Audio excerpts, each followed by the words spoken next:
क्या है BDMY जो सब कुछ ध्वस्त कर सकता है? चिंटू भैया को भरोसा है कि इस बार हमको दलितों का वोट मिलेगा, हम जीतेंगे। वर्तमान विधायक से लोग बहुत खुश नहीं हैं, वर्तमान में वहां से भाजपा के इस बार जो है ना सवर्ण के वोट पर ही सबकी नजर है। दूसरे सीट पर उसका मैसेज भी जाए। चिंटू भैया को संभावना है कि हमको वजीरगंज से टिकट राजद से मिलेगा ही। पनोरमा ग्रुप, जो सोचता है वो करता है। नमस्कार, आप देख रहे हैं न्यूज हाट। मैं हूं चंदन झा। BDMY से सब होगा ध्वस्त। कौन करेंगे ध्वस्त? तो चितरंजन कुमार उर्फ चिंटू भैया। तो आज इसी खबर को समझिए।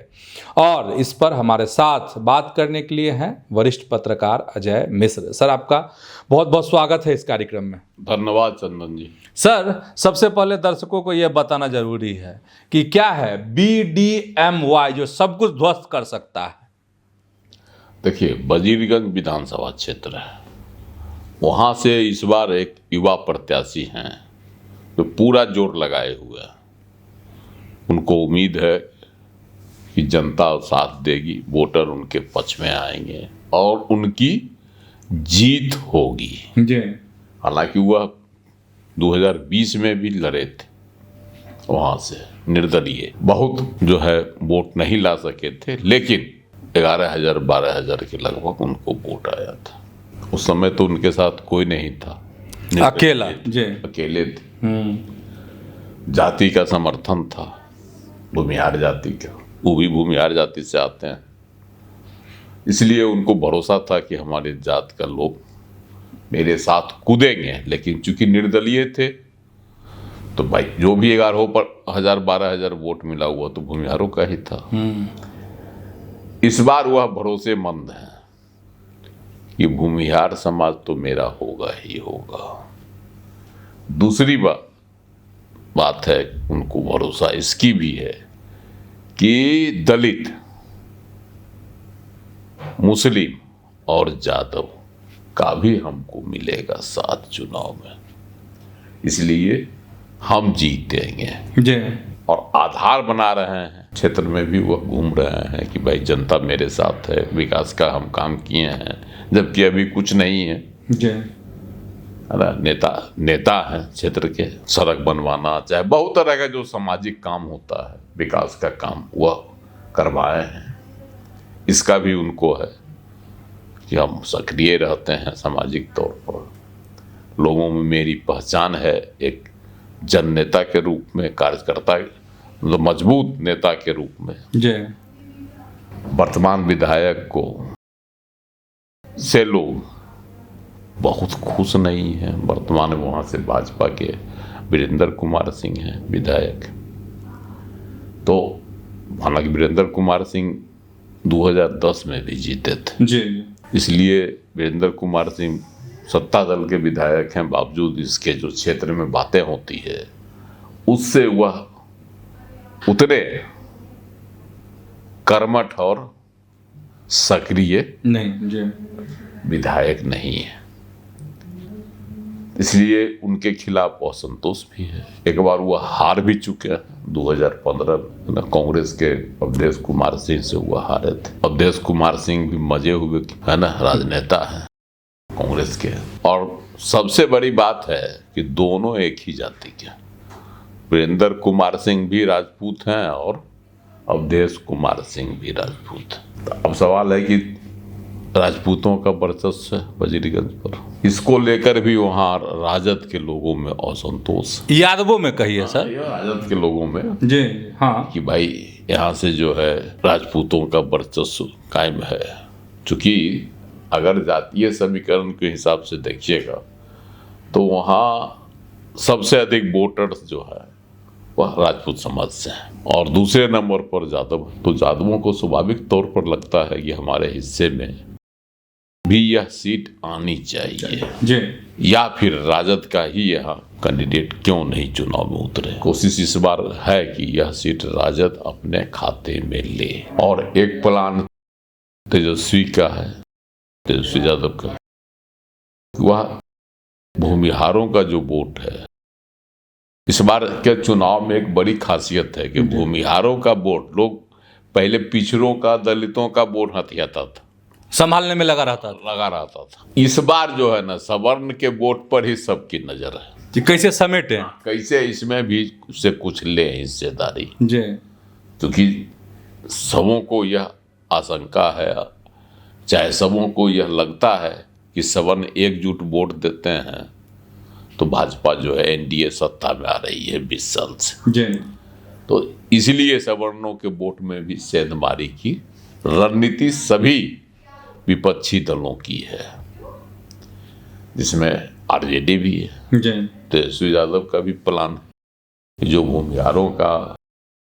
भूमिहार बहुल इलाका है वहाँ जो है किसी भूमिहार कैंडिडेट को उतारा जाए ताकि भूमिहारों के वोट में सेंधमारी की जा सके, दूसरे सीट पर उसका मैसेज भी जाए, दूसरे सीट पर मैसेज जाए जी।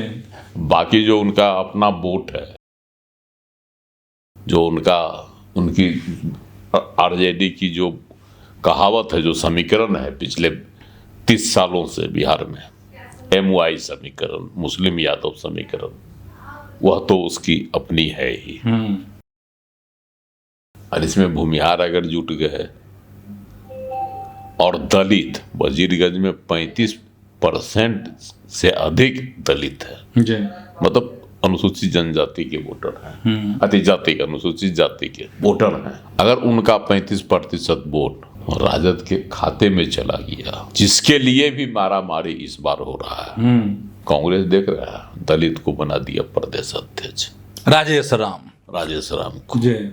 एगो नई पार्टी उभरी है जनसुराज, वो भी दलित को बनाए हुए है प्रदेश अध्यक्ष, है ना, रबर स्टैंप टाइप से। रबर है अपना कौन कोई भारतीय है नाम, उनको बनाए हुए है ना, कोई महत्व है नहीं, जहाँ है तो प्रशांत किशोर है, चाहे यही राजेश राम में क्या है, राहुल गांधी है, समाये हुए बस यही एगो चेहरा रहते हैं।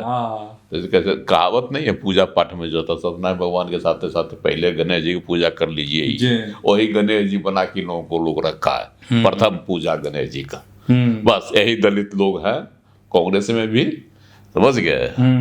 और नई पार्टी में भी प्रशांत किशोर जी की पार्टी में भी प्रदेश अध्यक्ष बना के रखे हुए हैं।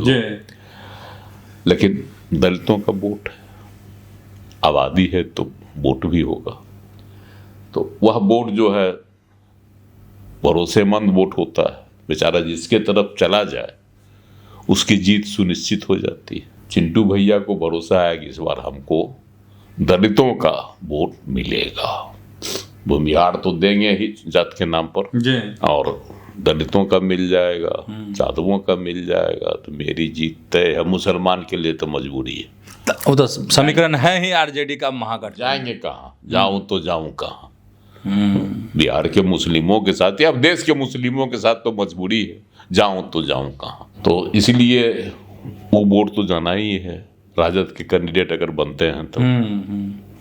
राजद मतलब सर महागठबंधन, महागठबंधन जी। तो ये है, इसीलिए चिंटू भैया अपना पूरी तरह से आशान्वित हैं कि हमको युवा लोग भी देंगे वोट। तेजस्वी यादव युवाओं की हुंकार भर रहे हैं, है ना, युवाओं को दिखा रहे हैं कि भाई मुख्यमंत्री नीतीश कुमार जो है वो स्वस्थ हैं, अब बूढ़ों का राज हटाओ, युवाओं का राज लाओ, तेजस्वी का नारा रहता है। तो भीड़ भी जुटती है मीटिंग में, सभा में जी। अब वोट में कितना तब्दील होगा वो तो रिजल्ट में बताएगा जी सर, उसके लिए तो इंतजार करना होगा, इंतजार करना होगा। वैसे कांग्रेस भी लगी रहती है कि हमको भी सीट मिले, जहाँ तहाँ जो मेरा अपना सीट है वहाँ लड़े मजबूत स्थिति में महागठबंधन के साथ। ये भी एक चल रहा है दाव पेच। बावजूद इसके जो राजद की रणनीति है, नीति है, उसके तहत भूमिहारों का जो वर्चस्व वाला कुछ इलाका है बिहार में, वहाँ वह इस बार भूमिहार कैंडिडेट को मैदान में उतारना चाहता है, ताकि भूमिहारों में यह जाए संदेश कि हम जो है सिर्फ यादवों की ही पार्टी नहीं है, सभी जातियों के साथ मेरा समन्वय है और सभी के साथ हम चलते हैं, सबको लेकर। तो यह संदेश है, इसलिए चिंटू भैया को संभावना है कि हमको वजीरगंज से टिकट राजद से मिलेगा ही। सर वाकई में जो समीकरण है BDMY मतलब भूमिहार, दलित, मुस्लिम और यादव, अगर ये कॉम्बिनेशन हो जाए तो किला फतह।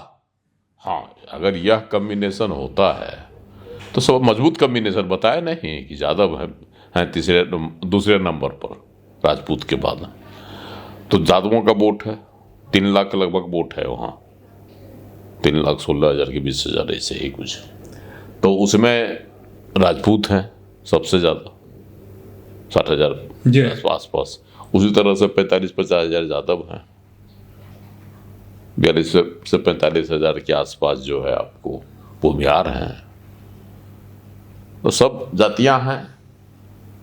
अच्छा सर, एक चर्चा वहाँ पे मतलब क्षेत्र में वजीरगंज में ये कि अब जहाँ राजपूत वोट करेंगे उसके विरोध में वोट करेंगे यादव, उसके विरोध में वोट करेंगे भूमिहार, तो इसलिए भी BDMY सफल हो सकता है।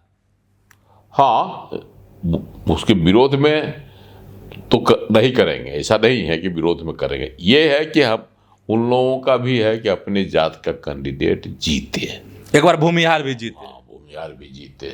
बार बार यहाँ जो है 2009 में बना वजीरगंज विधानसभा से स्वतंत्र अस्तित्व में आया, जो है इस शेर घाटी का हिस्सा था और नवादा गया के बॉर्डर पर है। इसमें शहरी क्षेत्र भी है, गया नगर निगम का 5-6 गो वार्ड है, मानपुर का भी है वार्ड, है ना।